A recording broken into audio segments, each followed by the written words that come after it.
Peux-tu me dire avec précision combien tu as dépensé les 6 mois passés? Ou bien plus simplement, combien tu as dépensé le mois précédent? Tu vois que tu ne peux pas répondre. Si tu ne peux pas répondre, c'est que tu fais partie de ceux qui, après les fêtes qui viennent, ils vont crier sur tous les toits que janvier est dû. Mais heureusement pour toi, tu n'es pas perdu. C'est juste un manque d'information, une information cruciale que tu ignores. Et dans cette vidéo, je vais te la montrer et te donner des solutions qui vont te permettre de pouvoir changer ta vie financière et tout.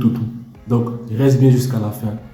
Ça risque d'être très instructif. Salut à toi, moi je suis Abaili et bienvenue à l'école des investisseurs 2.0 pour ce nouveau SOMO.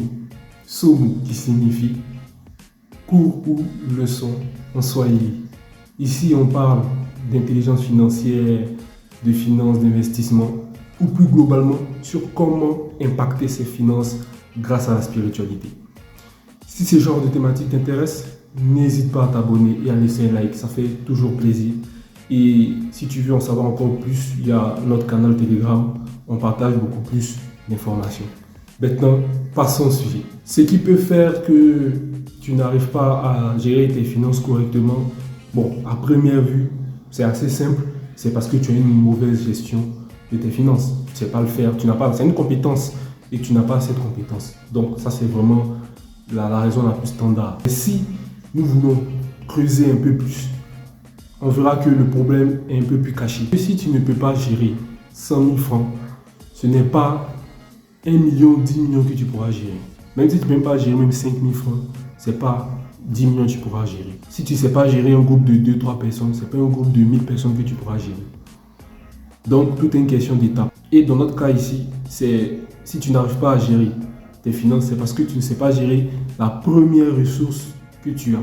Tu as une ressource primordiale qui te permet de faire tout ce que tu veux. Je dirais ton énergie. Tu as une mauvaise gestion de ton énergie. Tu ne sais pas gérer ton énergie, du coup, ça se répercute sur les autres aspects de ta vie. La première ressource que tu dois le plus gérer, c'est ton énergie. L'argent, c'est un peu plus simple à gérer. Mais le plus difficile, c'est l'énergie. Peut-être pour comprendre un peu mieux dans quelle mesure votre énergie doit être contrôlée avant de passer aux finances, prenons un exemple. Un aspect de votre énergie que vous ignorez est votre attention.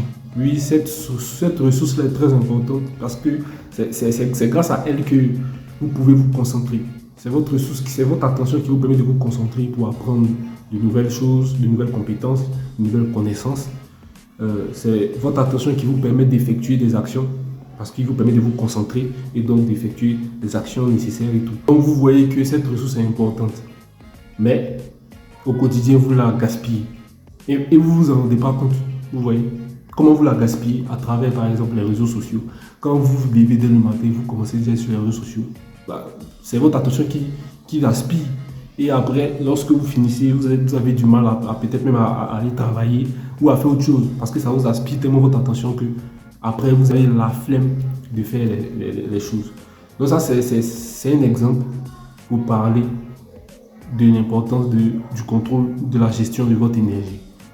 Vous voyez, si vous savez gérer cette ressource primordiale, donc votre énergie, vous pourrez gérer aisément vos finances.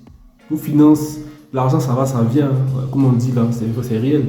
Mais c'est votre ressource, votre énergie, c'est limité dans le temps. Vous voyez, c'est limité parce qu'à un moment donné, vous ne serez plus là. Donc c'est quelque chose que vous devez apprendre à gérer. Et comment on peut faire ça déjà? Première solution, on peut réduire les ressources de distraction. Les sources de distraction, ça peut être les téléphones comme des personnes qui vous apportent rien.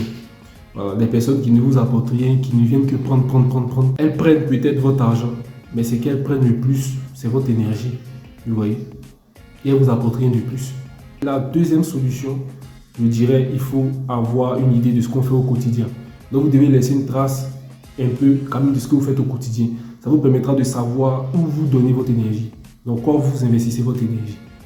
Donc, généralement, c'est mieux d'avoir un emploi du temps. Voilà. Si vous n'avez pas un emploi du temps qui vous permet d'employer votre temps, comme c'est dit dans le titre, ça sera assez difficile. Et la deuxième solution, avoir une idée de où on passe son temps, d'avoir une idée de ce qu'on fait au quotidien. Ça vous permettra après d'analyser, de savoir qu'est-ce que vous devez réduire de votre emploi du temps et ce que vous devez augmenter.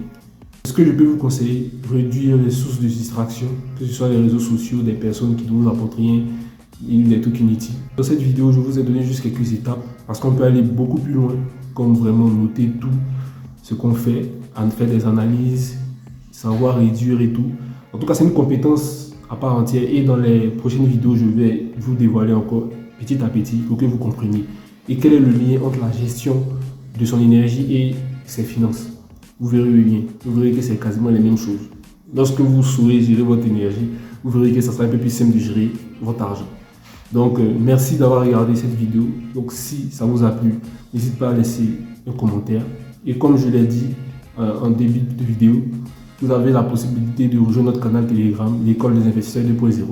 On partage beaucoup plus de contenu là-bas, un peu différent. On parle un peu d'investissement, stratégie d'investissement et tout. Donc si ça vous intéresse, c'est dans la description. Et qu'est-ce que je peux dire de plus? C'était Abaïli. Bye!